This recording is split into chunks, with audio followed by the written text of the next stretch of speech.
Hello, everybody. How's it going? It's Matthew Kato here at Game Informer, and I'm with my colleague Matt Bertz to go over the new franchise progression system in Madden 19.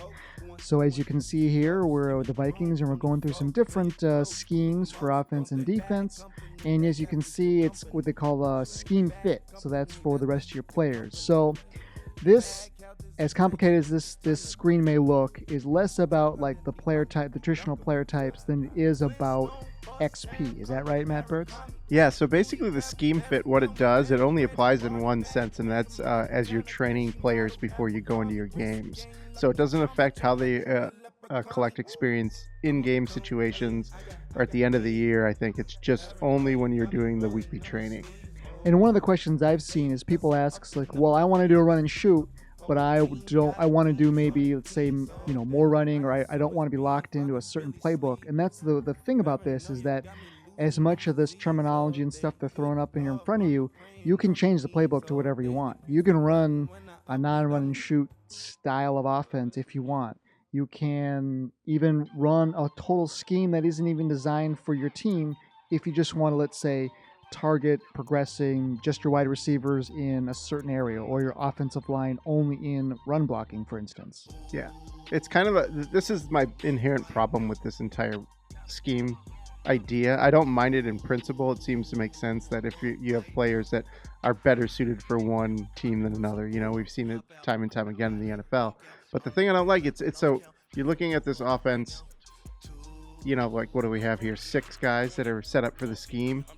If you go in and switch to a scheme that has like 92% of the guys fit and you have a lot more scheme fits, you're going to get the XP boost. So all they're doing is creating one extra step for min-maxers. Yes. To go in here, change it before they do their training, and then change it back to whatever they're going to run in the game. And that's one of the things that the developers at EA Tiburon have told us is they said, well, part of it is because we want to simplify it for people who don't, get into min-maxing, who don't get into wanting to apply, microly, granularly apply points to their players. But in some ways, you're doing just as many clicks, you're doing just as much as planning as you've ever done. And then there's also the randomization factor in terms of what you get back for your players in terms of bonuses. Yeah, and also the schemes just don't fit. If you look at like the way no pun intended. Yeah, if you look at the way that Mike Zimmer runs the defense for the Vikings, he wants prototypical players that can mask what he wants to do. If Harrison Smith, he can drop into the box and blitz, he can stay up close and provide run support, so can Sendejo. So you can't really get tipped off by what the defense is doing just by seeing where the safety's positioned. None of the information that you see here about the strong safety, free safety, which he actually uses interchangeably, makes sense in the schemes the way they design them. So I feel like they created these really boring blank templates without actually doing the research to figure out what teams run and what types of players they actually use. If you look at the defensive tackle in the base 4-3, it says Zimmer scheme, he likes run stoppers. Well, that's for one of them he does. He likes to have the anchor like Linval Joseph, but the other defensive tackle is a 3 technique, pass rushing guy who can push the pocket like Sharif Floyd was, and like we're seeing Sheldon Richardson, what he'll bring to the table this year. So a lot of it doesn't make sense from a football perspective at all. And that's another thing is that, to clarify, your ratings don't change, your performance on the field doesn't change. It's just sort of, it's almost like a terminology mask that's put over this, and sort of a HUD mask that's put over your franchise here to sort of guide you into thinking about certain things. But it's not like on the field a lot of this changes. Now here we're going to see some of the randomization aspect. Now, to note, a guy like Kentrell Brothers, who is rated 68, he does have sort of further to go in terms of his overall progressions. So that's why you're seeing him get, some bigger stat boosts there versus a guy, let's say like a Harrison Smith or Xavier Rhodes, or again like Linval Joseph, who's a little older, who is obviously higher rated, who may have, it might be harder for them to, let's say, go from that 90 to 91. Yeah. So even if it's a scheme fit, a +3 in my experience, that's a pretty on the low end. So your averages are going to be about 5. Anything more than that. So here he's got Trey Waynes is going to take a scheme fit. That's 3. So I would say that's on definitely the low end for a scheme fit. Yeah, this kind of player. stuff drives me nuts. Like, why am I being forced to deal with randomization? I don't want randomization in my XP. It's just really frustrating where one turn you might get 4 or 5 points up, the next turn you're going to get 2 or 3. It just let me control what it is and where it goes. I understand they had a problem with people creating like super overpowered players who were only 70 overalls but were super fast and could catch well. They just didn't upgrade awareness to really drive that rating up. I get that, but I feel like they've just compromised this. And I should say, like, I'm going off my gut. I haven't spent hundreds of hours in this yet. Maybe I will like it at the end of the day. But right now, from what I'm seeing, I'm not really on board with these changes.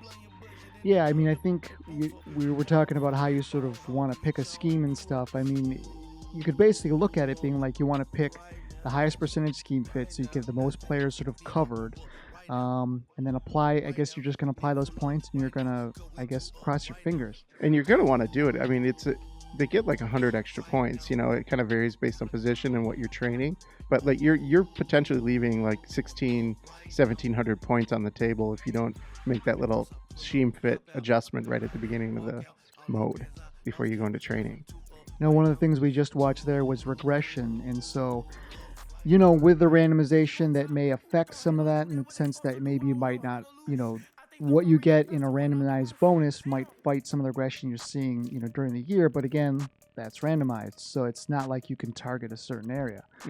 So going, that is the big component for this year in franchise. People always ask, is there going to be something else? Stuff like that. No, that's the main part. So the other parts that we've gone through in our experience in the franchise mode, scouting, all works the same as it has. You unlock it and you get the grades, and then as you go along you get the combine grades to give you a little bit more information. But we're still missing some of those things, like I think we've talked about many times about college stats, generating real NFL player comparisons, which is something that they've had in previous years, which a lot of people find fun. Oh, by the way, one of the other new franchise things is you can see your coach there walking around. In a sort of a Sisyphean, sort of hell, just sort of constantly always in the office. But then again, that's what, a lot of NFL coaches do. They live in the office. So that, here again, we're going through scouting. Now, you were doing this particular aspect. I imagine you probably approached it very much the same you do other drafts.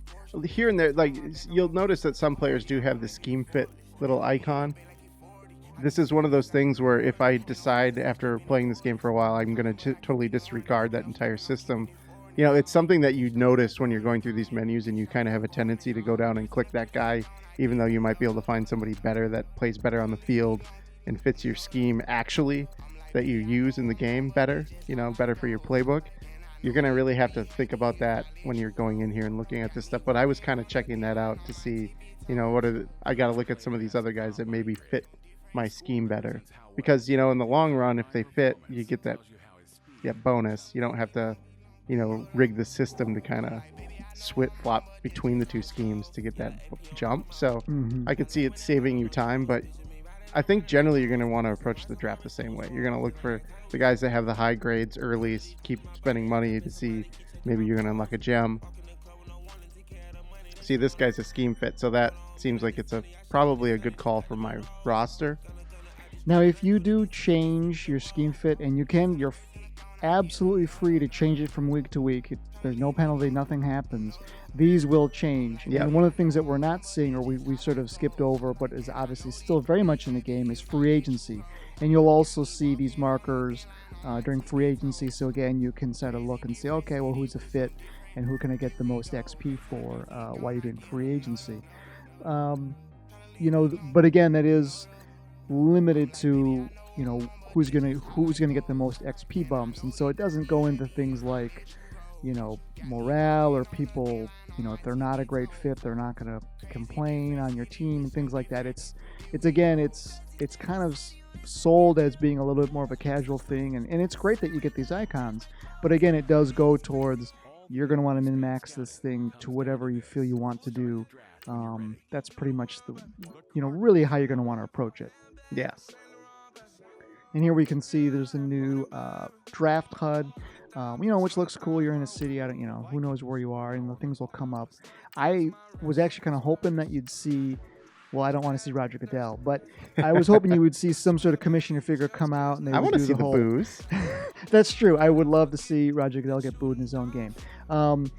I was kind of hoping you get a little bit more of that, but this is, I guess it's a first step or whatever. I guess it jazzes up a little bit, but other places. I mean, let me ask you this: did you find you were getting trade offers, or did you do any trading, wheeling? No, and dealing I went pretty quick through this just to kind of see what it was like. So I didn't get a lot of that back and forth. I wasn't looking for it either.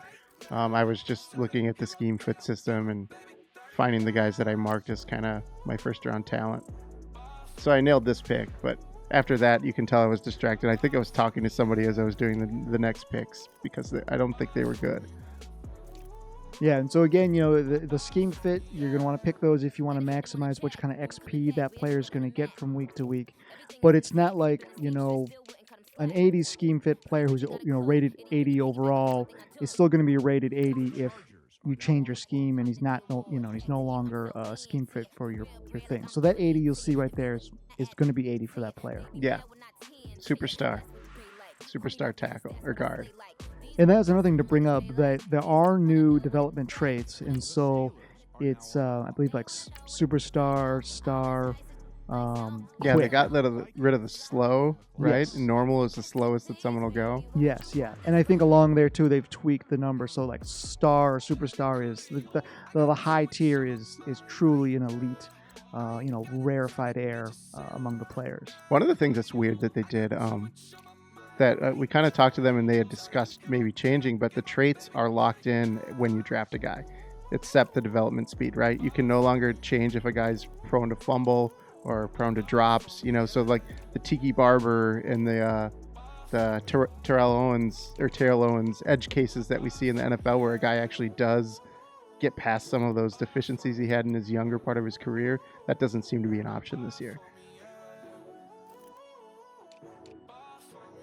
Yeah, I think that they had talked about, they said they were considering, do we do it where maybe those grow in or there's something like that, but they said, they just didn't put it in or they decided against it. And, it'll be interesting to see where this goes.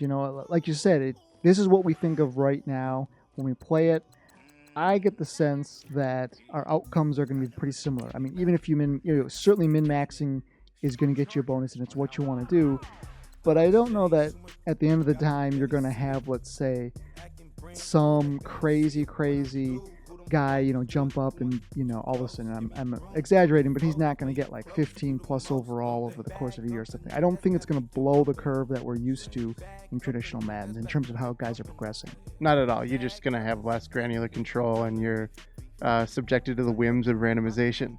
So hope you like randomization, everyone. Yeah, so, hey, let us know when you guys start playing what kind of things that you guys are seeing, and certainly, look for a review, or we're definitely, stress test this even more and, kind of see where we feel. Again, this is what we think now, how it all shakes out, we're going to have to see, but definitely let us know what you guys think. Certainly send us an email, drop a, comment in the section, or just, get at us on Twitter or whatnot, and because I'm very curious, again, do you prefer control or is the randomization, is that kind of, sexy and fun to just be like, ooh, what am I going to get? Yeah, I'm surprised that EA said everybody that's coming in and played it, no one wants to go back to the old system. Yeah, they were very definitive about that. They said nobody wants to go back. We'll see when it gets out in the wild, that's for sure. All right, well, thanks for tuning in. And again, let us know what you think and enjoy some rest of our Madden coverage as we come up to review time.